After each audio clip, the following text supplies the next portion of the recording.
بسم اللہ الرحمن الرحیم۔ آج ہم تختی نمبر 8 پڑھیں گے۔ اس کا نام ہے تنوین و نون ساکن۔ جیسے کہ میں پچھلی ویڈیو میں تختی نمبر 7 کے اندر بتا چکا ہوں کہ تنوین کس کو کہتے ہیں، تو یہاں آپ کو معلوم ہو جائے گا کہ تنوین 2 زبر 2 زیر 2 پیش کو کہتے ہیں۔ پھر سوال ہے کہ نون ساکن، تو جس نون پر جزم ہو، نون ہے، نون کے اوپر جزم ہے، اس کو نون ساکن کہتے ہیں، اس کو نون ساکن کہتے ہیں۔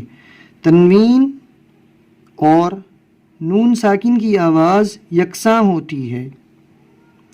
یکساں کہتے ہیں ایک جیسی آواز، برابر کو، یعنی حرف لکھنے میں دونوں الگ الگ ہوں گے لیکن ان کی آواز بعد میں سیم یعنی ایک جیسی ہوگی۔ جیسے یہ لکھا ہے بادو زبر، لیکن بعد میں آواز آئے گی بن۔ یہ لکھا ہے بانون زبر، آواز آتی ہے بعد میں بن۔ دونوں ہوتے ہیں بن بن، آواز دونوں کی ایک ہو رہی ہے۔ تو ہم یہاں دھیان رکھیں کہ جس نون کے اوپر جزم ہو اس کو نون ساکن کہتے ہیں۔ تنوین اور نون ساکن کی آواز کیسی ہوتی ہے؟ یکساں ہوتی ہے۔ یکساں یعنی ایک جیسی آواز۔ یہ میں پڑھ کے بتاؤں گا آپ کو۔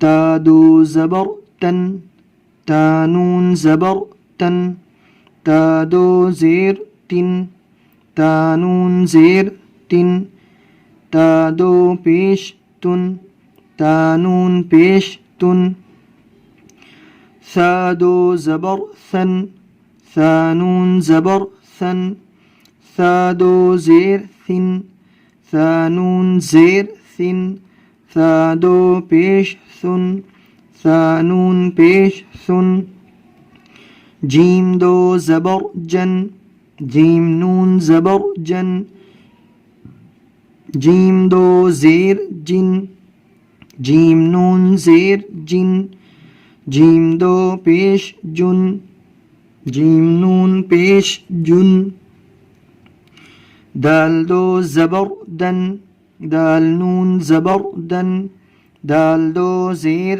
دن، دال نون زیر دن، دال دو پیش دن، دال نون پیش دن۔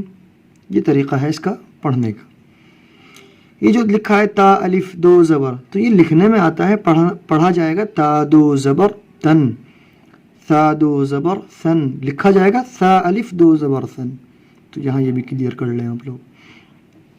مشق، عادن، عین الف زبر آ، دال دو زبر دن، عادن۔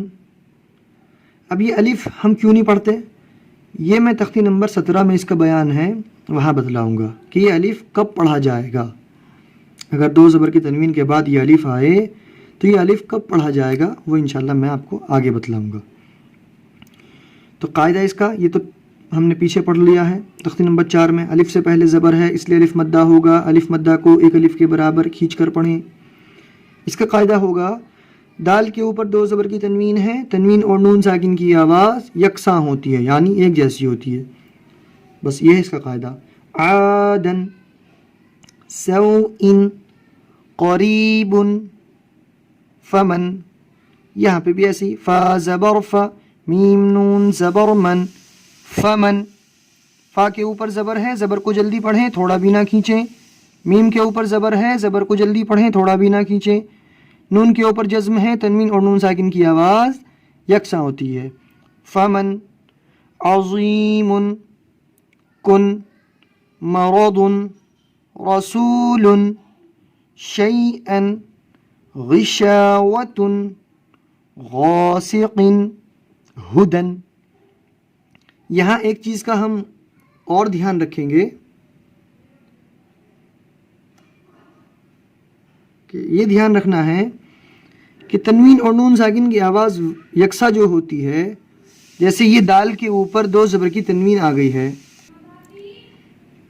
گئی ہے تو ہمیں یہ دھیان رکھنا ہے کہ جو ہے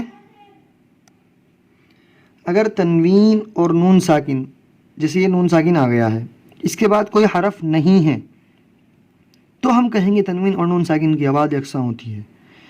یہاں دو پیش کی تنوین آئی ہے، اس کے بعد کوئی حرف نہیں ہے، یہاں پر یہ حرف ختم ہو گیا، تو ہم یہاں کہیں گے کہ تنوین اور نون ساکن کی آواز یکساں ہوتی ہے۔